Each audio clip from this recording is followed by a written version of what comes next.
Hi friends, வணக்கம். Welcome back to Tamil Mithran. அஜித்க்கு தலை அப்படின்னு பெயர் வச்ச பெருமைக்காக பலரும் சொந்தம் கொண்டாடிட்டு இருக்காங்க. ஆனால் உண்மையாலுமே அந்த கிரெடிட் யாருக்கு போய் சேரணும்னு உங்களுக்கு தெரியுமா? வாங்க தெரிஞ்சுக்கலாம்.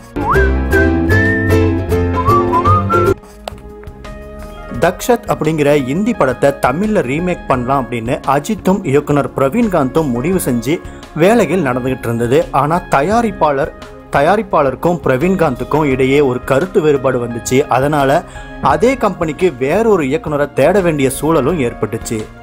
ஏற்கனவே ஒரு அறிமுக இயக்குனர் பற்றி தன்னோட மேனேஜர் சுரேஷ் சந்திரா சொன்னது அப்போ அஜித்க்கு நினைவு வந்தது.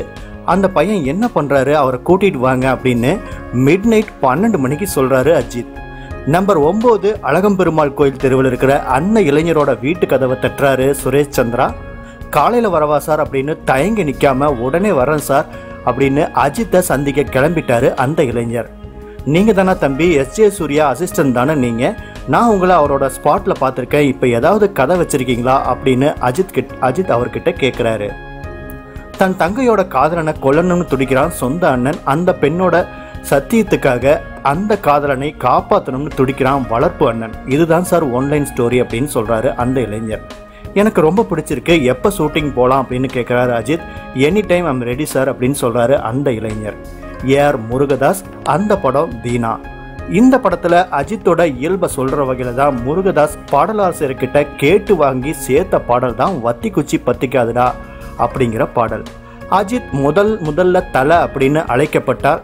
நான் தான் அவருக்கு முதல்ல தலைன்னு பேர் வச்சேன் அப்படின்னு யாரோ அதுக்கு சொந்தம் கொண்டாடுறாங்க. ஆனால் அந்த படத்தில் லோக்கல் ஸ்லாங்கில் தலை அப்படின்னு முதல்ல பேசி நடித்த துலுக்கானத்துக்கு தான் அந்த கிரெடிட் மொத்தமும் போய் சேரணும். தீனா படம் ரிலீஸ்க்கு அப்புறம் என்ன நடந்தது அப்படின்னு எல்லாருக்குமே தெரியும். தலை அஜித் அப்படிங்கிற வார்த்தையை உச்சரிக்காத நபரே தமிழ்நாட்டில் இல்லை அப்படின்னு சொல்லலாம்.